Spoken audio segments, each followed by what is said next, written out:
Hi, and welcome back to Leia's Library. Find yourself a cozy corner, get yourself a cozy drink, and let's get started.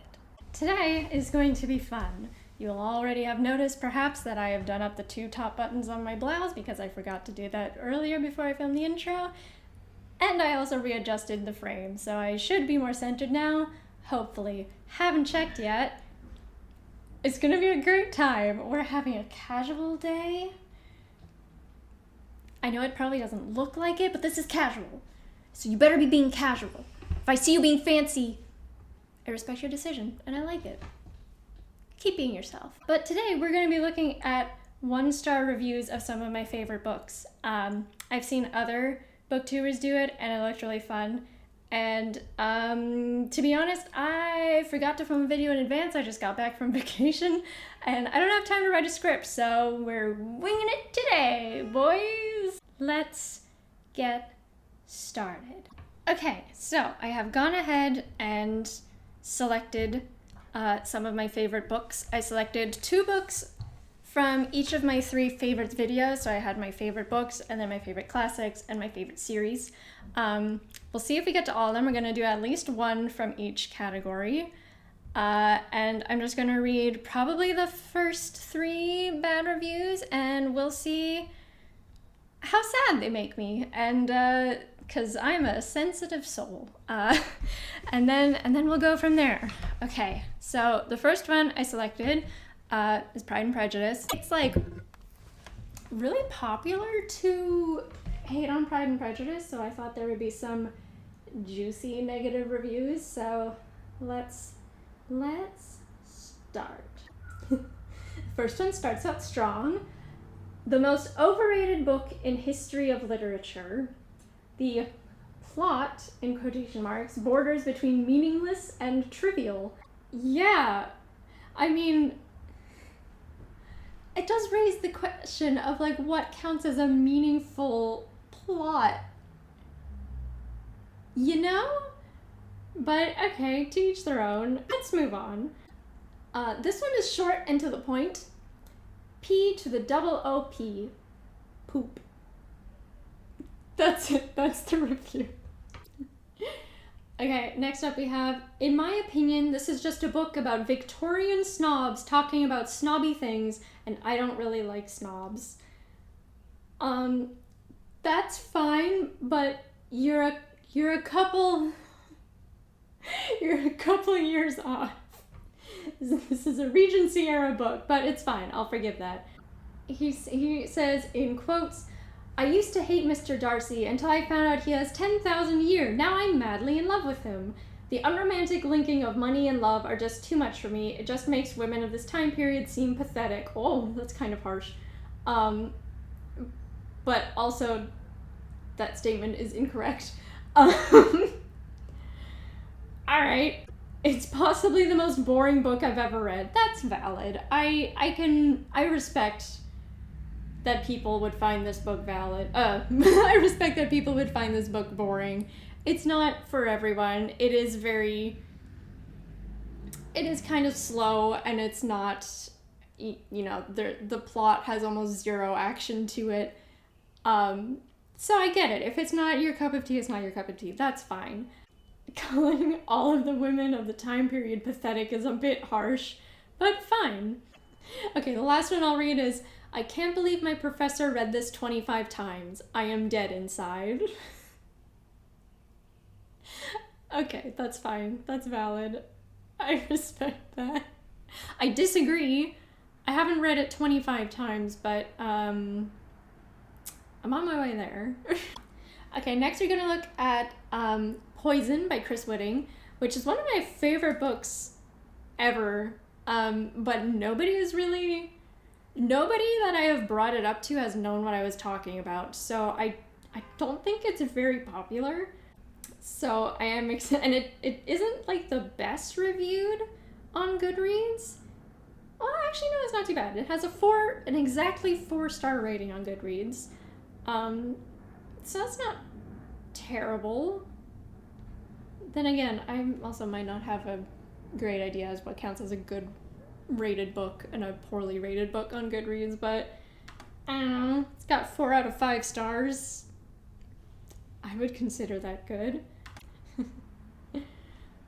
This book wasn't predictable at all. As a matter of fact, the author told you everything in the story as he wrote. You never had to predict anything. He laid it all out for you on the pages. Uninteresting. You know, they're not actually wrong. Poison is like an anti-fairy tale, and it follows a lot of fairy tale tropes, but then like circumvents them along the way. So it is pretty laid out for you. It's not incorrect. I like the simplicity of this next review. Didn't really like it that much. So they gave it a 1-star review because they didn't really like it that much? That seems harsh, personally, to me, but I'm also very forgiving in my ratings. Next one is awfully awful. Ouch. Okay, this one says, I never really understood this story. I'm generally pretty happy with Wooding, but this was a flop thanks to the heroine, who sent mixed signals throughout the book. You never knew to hate her or love her. This book left me confused. Yeah, I mean, Poison is one of those characters who I don't think will resonate with everyone. She has a very abrasive personality, and I know that doesn't ring with everybody.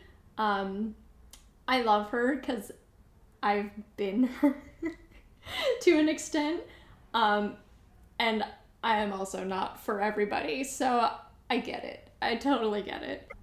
Okay, this one I have a bone to pick with. I should never have checked this book out from my library. Ugh, it reads like something written for kids under the ages of 12. I think the idea for Poison was good, but the author picked the wrong genre and writing style for such a story idea. With a little more development and adult themes, it could have worked better as a dark romance novel. Why a dark romance novel? It is not a romance novel. There's no romance in it at all. In fact, I put it on my video of books with no romance subplot because there's no romance. So why would it make for a good dark... Who would she be interested in? She's got no love interest. But I do kind of see what they mean for the... It would make for a good, like, adult... Like a darker adult novel. I could see that. I would actually really like to see this adapted into a film. And I would love to audition for Poison. Or Peppercorn. I'd probably be typecast as Peppercorn, but that's fine. But yeah, I also don't know what they mean by pick the wrong genre, because it's a horror fairy tale. Like, the story is a fairy tale, and it's also a horror. I don't quite understand what that means. But okay. That's fine, except for the romance part. That's not fine. I'm gonna say that right now to Anne. I disagree with your opinion. Okay, let's move on to another one of my very favorite books. That's a little bit more of a recent favorite. Iron Widow. And this has a 4.19 rating on Goodreads, so I think that's pretty good. If anything's changed, it's because my camera died. Let's actually read a review now. So this one says, if I could describe this book in any way, it would be blunt and thoughtless. Ouch. Ow, that hurt. They're fighting against aliens, but most of the time this conflict isn't really explained, nor is the technology used to fight them. I kind of disagree. But alright. There's a twist at the end, but it's not done with much care, and the plot is literally just recycled from one of the most famous sci-fi books of all time. What book is that? I must know. I'd like to read it. It's a modern Mary Sue tale where the main character isn't traditionally flawless, but the author is doing everything they can to beg you to like that character and always be on her side. She's cool and edgy and kills people, and it's framed with the nuance and detail of a child's essay on why Batman is the best superhero. Ouch. Not Batman. I have nothing against Batman. Just the Batman fan base can be a bit at times. Okay, next one says, I'm upset that a book marketed as a feminist breakthrough only portrays feminism as something extremely violent, which is actually a harmful stereotype that this book, which prides itself on breaking stereotypes, perpetuates. That is fair. That definitely is a harmful stereotype that I don't like. And I can see why that would be attributed to Zetian. Zetian is definitely a more violent character. Actually, I wouldn't know if I would... I guess she's violent. I would call her ruthless. But she's ruthless in a way... See, I always come back to the, like, Game of Thrones women from the Game of Thrones TV show who were also made to be ruthless, but they were ruthless because they had no emotions, like their emotions were kind of taken from them, and that was seen as, like, a badass move. Whereas I would say that Zetian is ruthless, but she's ruthless because she lives in a ruthless world, and she has to be. Yeah, and she's not completely heartless. I mean, she will do whatever it takes for her to achieve what she wants. And although what she wants is like an objectively good thing, it does still come with some prices to pay. So I can see that. I respect this opinion, even though I don't fully agree with it. Okay, this one's, like, quite harsh. The fact that this book has such a high rating and so many positive reviews make me genuinely despair for the kinds of books people read. This is what people think is good? Really? I'm no snob when it comes to fun, trashy literature, but there's a difference between enjoying something that kind of sucks but is fun anyway, and thinking said thing is the coolest and best book ever to book. Ouch, I feel called out. Okay, that actually didn't take as long as I thought it would, so let's keep going. Let's go back to the classics with the book that I've centered my whole life around, Alice in Wonderland. This only has a 4.06 rating? That's very rough. Oh, one of my friends rated this 2 stars? Ow! That hurts a little. This one starts with, I don't get it. I just don't get it. There's no logical reason for anything that happens, and that frustrated me beyond belief. Every conversation was so exhausting to read. I literally had to take ibuprofen every time I was finished reading for the night because, my God, the headaches were no joke. Oh no! I'm so sorry you had such a terrible experience. I'm very saddened that I won't be fangirling over this fandom. Side note, am I a terrible person to admit that Alice got on my nerves? And every character was so flippin' rude. Okay, I see. Every character is rude, but that's also kind of the point, is that... So, my take, that I've also heard from outside sources, is that all the characters that Alice meets in the book are kind of representations of adults that she meets in her life, and none of them really take her seriously because she's a child, and as a child, none of the adults in her life really take her seriously. So yeah, they are flippin' rude. That's true. But Alice is also like a very small child. She's like 8. Cut her some slack. Next one says, Lewis Carroll must have been high when he wrote this piece of shit. Can I give a negative score of stars? Ouch.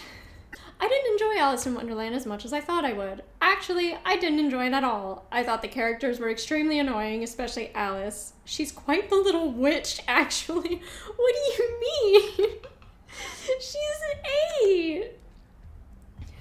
And then it continues with, oh yeah, and there is no plot. Which is true. There is 0 plot to Alice in Wonderland, which I guess might be confusing if you've watched one of the adaptations where they always try to give Alice in Wonderland a plot, and it doesn't always work. In fact, it rarely works. This seemed to be one of those stories a child would make up and you just smile and nod through it, but are secretly thinking it's the most bizarre thing ever. That's fair. That's fair. Okay, most of the Alice in Wonderland reviews are kind of the same. They're just like, it makes no sense, and there is no plot. Which, correct. Those are two correct statements. Okay, let's do one last one with the first book in the Mistborn trilogy, which is called The Final Empire, or sometimes just Mistborn. First negative review starts off strong. Juvenile. No character development, no characters I cared about, unappealing plot. Ouch. If I had read the words flared this or burned that one more time, I would have destroyed the book. Yikes. They do say that a lot, though. That is fair. It was when the thief and the mage pulled out a whiteboard and started drawing a flowchart of how to conquer the fantasy kingdom that I realized, wait, I'm just reading some sad bastard's D&D campaign. I am not sure what the purpose of fiction serves, but I am positive this is not it. Oof. Okay. Stab me in the face, why don't you? Massively overhyped and lazily constructed. Lazily constructed? A Brandon Sanderson book? Lazily constructed? Agree to disagree. This book would have benefited from having no characters. Okay, that sure is a take. Once, a writer arose to create a new fantasy world, an interesting world with a unique magic system that challenged the genre. He failed. Yikes, y'all are mean. Well, that's it. That's about all I can take. Hope you enjoyed my pain. And yeah, you can find me on Instagram at Leia Like the Princess, where you can also find my little embroidery and art store, Moonlit Cat Creations, or you can go directly to the website at moonlitcatcreations.com. Until next time, stay cozy.